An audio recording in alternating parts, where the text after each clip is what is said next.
環球大戰線深入世界最前線，全球各地的觀眾朋友，大家好，我是葉思密。今天節目一開始，我們先歡迎清華大學講座教授張妍庭將軍。思密好，大家好。時事評論員王尚志上志哥。思密好，觀眾朋友大家好。陸軍退役少將李正傑將軍。思密好，各位觀眾大家好。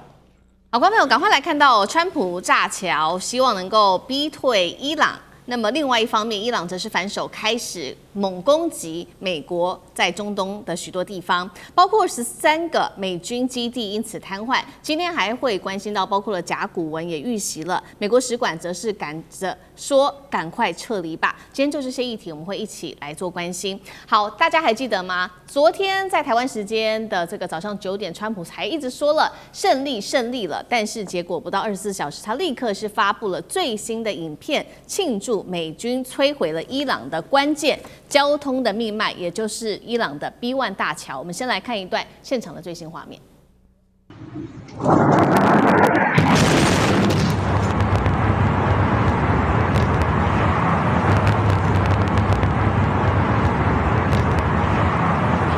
这個大攻擊其實已經造成了8位平民死亡，還有95個人受傷。這當中受難的幾乎都是無辜的平民。川普說了，他的目標接下來還包括了能源設施、民生基礎設施，甚至整個國家的這個體系，他都要把它全面毀滅，來逼對手投降。但是伊朗有投降嗎？現在看起來根本完全沒有退縮，而且是持續的火力全開。伊朗的軍方放話了，他們會打到底，堅持戰鬥到底，直到美國跟以色列投降為止。而且攻勢接下來只會更猛烈、更廣，而且更強。伊朗確實如他所喊的，說到做到了。我們看到剛剛收到的最新消息，衛星照片曝光了伊朗連襲美軍基地，包括了美軍的薩德系統、雷達、E3預警機都被炸毀，殘骸也最新曝光了。另外一方面，我們也來看到伊朗這個系統性的攻擊，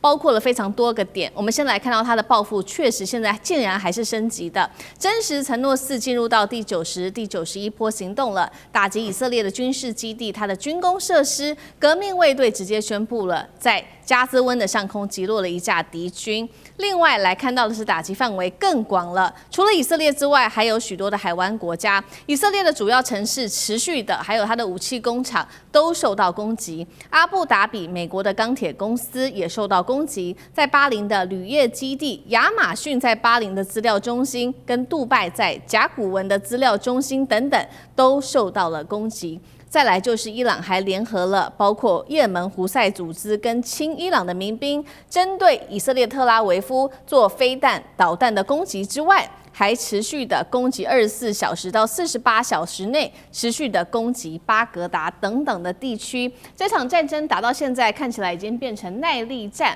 還有民族韌性的對決了嗎？美國的攔截戰果現在看起來也不如以往這麼的有效了。防空系統有沒有出現漏洞？將軍怎麼看？第一個，如果說是川普按照他昨天的台灣時間，昨天早上9點鐘，他說要將伊朗這個炸回石器時代哈，就我認為他這次去炸這個橋的動作，確實是有這種企圖，但是我覺得就像是這個有一種無賴的打法哈，你有本事的話就對軍事目標來實施攻擊嘛。那打到現在，他號稱打了13000個軍事目標，這是川普所講的。但是打了13000個目標，我認為說到現在為止，我們看到伊朗就在昨天哈，他這個演講完之後20分鐘，立刻對以色列發射200枚的重型導彈，還有400架的無人機的攻擊，很明顯的打臉川普。那我覺得川普這個老臉無光了哈，這個你自己講了，打了13000個目標之後，就沒想到伊朗的反擊力道還這麼大，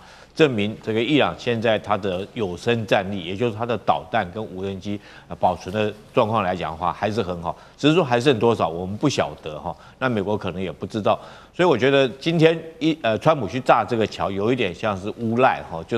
就我打不到你軍事目標，我就拿你民間的目標來出氣。我打大人打不過，我就打小孩子出氣。我軍隊打不贏你軍隊哈，我就拿老百姓的民用設施來出氣。當然，我相信在這種狀況之下，伊朗一定會對等的報復。我們看到伊朗大概現在就是揚言要對18個美國在中東地區的科技公司的目標來實施打擊，包括到甲骨文包括到亞馬遜這些數據資料中心來實施打擊。你知道對這幾個地方打擊，其實他是這個雖然說打這個地方，但是我相信這些商業巨頭一定會給川普壓力。我在這邊這個開了這個公司，我在這邊如果說遭受到損失，後續的損失資料沒辦法傳輸，那後續的影響是很大的。我們都知道這個後勤是很重要，後勤要靠補給路線。那補給路線除了我們看到的這個機場、這個港口、這個飛機的管道運輸，還有鐵路、公路之外，大家不要忘了還有一種路也很重要，就是網絡運輸也很重要。這時候如果說是美國在中東地區科技巨頭的這些網絡都遭受到損失的話，我相信不只是海灣的國家會遭受到損失，甚至於包括到美國自己在這個地方的商業的利益也會遭受到很大損失。那現在這場戰爭很明顯已經變成一個這個民族情緒的一個拔河戰，但是我認為長期下去，美國一定是不利的哈。怎麼講呢？有幾點不利。第一個，成本上面你美國划不來嘛。美國現在你用的導彈愛國者導彈一枚要300萬，它的無人機也不會就是2萬塊錢，這成本上面就很明顯的不對等。那據我得到的數據來講的話，美軍它總共這次攔截了伊朗有1200枚的導彈。那如果說我們用2枚攔截1枚的話，美軍已經耗損了2400枚的愛國者。那它一年可以生產600枚，這是大家都知道的數据。也就是說，它4年之後才可以完成它的庫存補充。那薩德這個火箭也是一樣，薩德的飛彈目前來講，美國一年可以大概生產100枚，但數據來講，它大概已經打了500枚的導彈，那也就是5年之後才能夠補充完畢。這是防禦型的。那攻擊型的就是戰斧型巡弋導彈，目前得到的數據是，美國用戰斧巡弋導彈實施攻擊，大概用了850枚的戰斧型巡弋導彈。那美國目前有的這個戰斧型巡弋導彈可以用的，它當年總共生產了9000多枚。可是因為這個導彈必須要隨時保持更新這個維修，你才能夠隨時保持在可用狀態。它堪用的數據是3900枚，也就有1/4的戰斧型巡弋導彈已經對伊朗已經發動攻擊，已經使用完了。那如果後續要補充的話，可能很長一段時間。但是我特別要強調，戰斧型巡弋導彈比愛國者還更糟糕，因為戰斧型巡弋導彈是從軍艦上面發射的，或者說從潛艇上面發射。它打完之後，這些軍艦、這些潛艇還回到港口再去補給，所以說對補給線來講的話，對美國會造成相當大的不利。你這些導彈在海上打完了之後你還要回到港口再補給，才能夠再裝填了哈。所以我覺得這幾個來講的話，很明顯的這個伊朗可以說是具有在地優勢。那美軍來講，因為補給線拉得很長，對他來講長期如果說形成一個長期消耗戰，對美國來講還是不利的。好，我們現在看到這一場戰爭，其實已經拖累了美國它的整體戰力，不管是這個防禦型的武器庫存吃緊之外，攻擊型的武器同樣是數量面臨到巨大的壓力。那在這樣的情況之下，海灣國家對於美國的信任度會不會有所下降呢？等一下請張將軍帶我們看，包括了現在美國駐巴格達的大使館已經開始發布了最緊急的通報了，說美國公民、企業還有外交設施所有的能源、飯店、機場，所有的人員趕快撤離吧！甚至是連伊拉克的政府機構、平民都可能受到波及。而最新消息包括了现在在中東波灣地區呢，許多的科技業，政府已經要求在這邊美國的科技業者居家辦公，有許多家的企業已經發出了這樣子的一個最新公告。另外，在來自於《紐約時報》最新的分析指出，美軍駐中東基地的最大困境就是它整個體系都出現了問題，包括它在中東的13個美軍基地已經遭到癱瘓或者是重創，美軍史上從來沒有遇過如此大的重大戰略考驗。另外，包括我們來關心在空中，美軍的16架的 MQ-9死神無人機也被擊落，損失相當於5億美元。波灣對於美軍的信任會不會受到大減少？那張將軍怎麼看？我認為受到一些影響，因為美國這個作戰節奏並沒有掌握得很好，整個的這個作戰的外溢。那換句話說，他的戰略的判斷是有問題的。他本來打4天，結果打了1個多月，而且在現在為止還沒有看出要結束的跡象。那換句話說，美國對這一場戰爭的控制上面，還有他整個計劃的實施，都產生了很大的問題。他說，首先他的這個戰略情報，我認為出了很大問題。他說有90%的伊朗的軍事力量已經被摧毀，就伊朗的真實承諾一波一波還源源不斷、源源不絕。換句話說，川普所得到的戰略情報出了非常大的問題，過度樂觀。那下面呢，都是報喜不報憂，蒙蔽了川普，讓川普做出了錯誤的戰略判斷，下錯了戰略決心。那現在不知道怎麼辦，要打回石器時代，除了打核戰能打回石器時代，打傳統戰爭，美國是沒有辦法把伊朗打回石器時代的。那現在來看呢，這個政治信用會影響到，為什麼？因為美國連一個小小的荷姆斯海峽都沒辦法打通，荷姆斯海峽最窄的地方33公里，你都沒辦法保證開放，都要讓伊朗坐收過路費。那換句話說，伊朗在這方面是有底氣的，你美國沒辦法，美國敢不敢派飛彈驅逐艦去護航？不敢，因為伊朗就算沒有海軍，但是他有地對艦的反艦巡弋飛彈，他怕一擊中2枚。這艘飛彈巡洋艦就要沉了，所以美國不敢，到現在為止不敢護航荷姆斯海峽的油輪通過，那就讓伊朗得逞了。伊朗就抓了這個戰略水道，我坐收過路費、通行費，你們要給我繳，按照噸位，按照跟我的親疏遠近的國際關係，大家來談。現在反而變成伊朗占上風，反而不是美國。美國一直後來要甩鍋給英國，甩鍋給德國，甩給法國，你們自己來護航。你看看，美國竟然有駐軍，法國、意大利、德國，他在中東沒有駐軍嘛，只有武官而已，沒有駐軍啊。你現在甩鍋給他們，自己沒辦法，這美國已經分身乏術了，就是所以他的政治信用受到動搖。那現在最重要的是，其他國家都認為美國過度挺以色列，美國挺以色列的話，那你現在中東國家會不會有看？你就是挺以色列打仗啊，你現在被打那麼慘，你有沒有辦法做戰場的控制？你有點感覺到失控的感覺，為什麼？因為你的戰損非常嚴重，因為伊朗是打他的美國這些高科技的打，你看包括雅虎，包括 Intel， 對，也包括亞馬遜，高科技打。第二個，我們所講到的高架，你注意看他寫的高架的目標打。第三個，這個重要的指揮中心，你包含他的這個核子能力研究中心，包含以色列的國防軍的總司令部，你看都打這個，或者高作戰價值的哎，他是來打高科技高價的嘞，所以他打3高。那這樣子，伊朗以簡易的武器來打高價的，變成了事半，這是功倍啊。所以美國在這方面整個作戰節奏並沒有掌握好，它的反導系統跟關通系統都被以色列遭受不同程度的破壞，讓美國在這一方面的反應還有後續戰力的發揮都受到了非常大的挫折。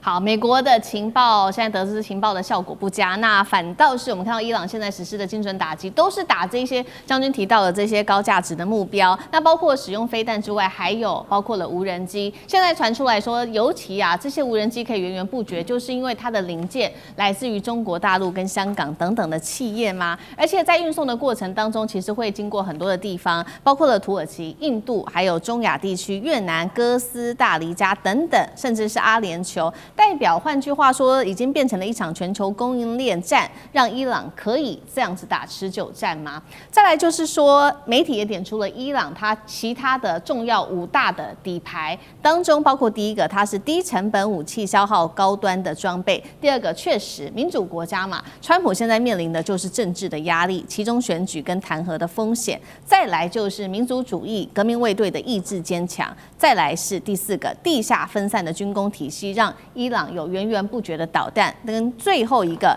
伊朗擁有上百座分散電廠，可以確保他們的軍工跟民生。這些原因，所以提升了伊朗在這個戰場上面可以如此的持久嗎？尚志哥怎麼看？伊朗的無人機實力其實從俄烏戰爭的時候就知道了，因為他當時供應俄羅斯，支援俄羅斯的無人機。但究竟實力有多強，在這次美以伊戰爭，大家就會看得比較清楚。那從2月底開戰以來，現在統計大概伊朗盤點一下，大概打了3600多架，甚至更多，大概4000架左右無人機。而且現在伊朗的海空軍被打殘了之後，就是靠他們導彈跟無人機才有攻擊力，特別是攻擊美軍基地，把美軍基地就打得死去活來。好，現在其實大家盤點打了這麼多架，但是伊朗到底手上有多少架無人機？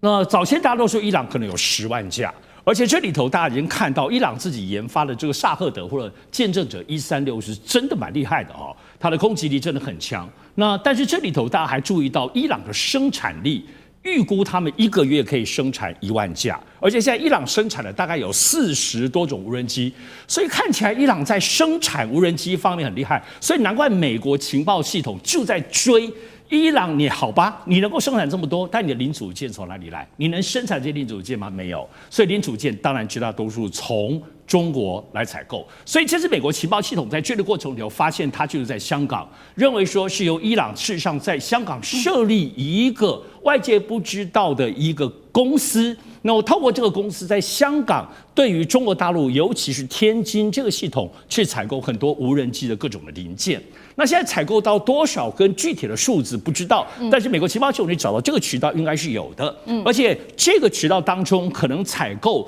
你說中國大陸要出口這麼多，當然中國大陸都知道了，無人機現在無論是整機的市場消費的像大江洲這樣的全世界70%以上，那零組件更是不在話下了，什麼都有。那現在無人機我們看伊朗是自己採購零組件，自己組裝，自己來研發。量這麼大，你說中國大陸包括官方軍方會不知道嗎？所以這裡有個微妙性，現在是美國情報系統還在繼續在調查。但我們知道，其實在香港採購完之後，回到了伊朗。那麼伊朗現在自己本身主要有3大，包括航空無人機的機造系統，包括了見證者航空、盛傳航空跟伊朗的它的这個航空制造工業制造航空公司。這3大系統就是在做，所以這裡頭其實也被美國情報系統在掌握的差不多。但目前看起來，整個對於無人機的部分雖然能夠掌握，但是這個零組件透過中國大陸大量的採購，你沒有辦法斬斷。因為這畢竟來講，中國大陸可不只是供應伊朗，而且伊朗還供應了包括烏克蘭，也供應了包括俄羅斯。全世界現在各類的零組件的採購，這個量是難以想象的。所以你要阻斷或你要對中國大陸有任何部分施壓，基本上是不太可能。但是只是說在這裡有沒有運輸的部分管道？因為在香港採購之後怎麼運呢？海運嗎？還是陸運？而且陸運當中從中亞怎麼走？當然，伊朗也很聰明，它不會只透過一個路徑在運送這些零組件，所以它是非常大量的，而且也不是直接從香港運到伊朗，可能透過哈薩克，可能透過中亞很多的國家來規避美國的追緝。所以看起來，伊朗現在在整個美以伊戰爭當中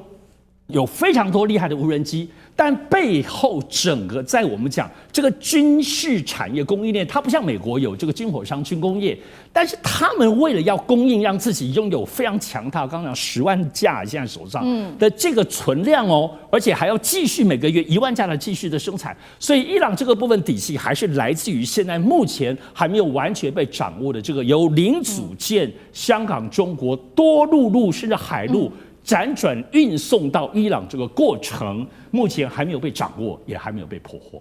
好，謝謝尚志哥。那我們休息一下，馬上回來。地緣政治、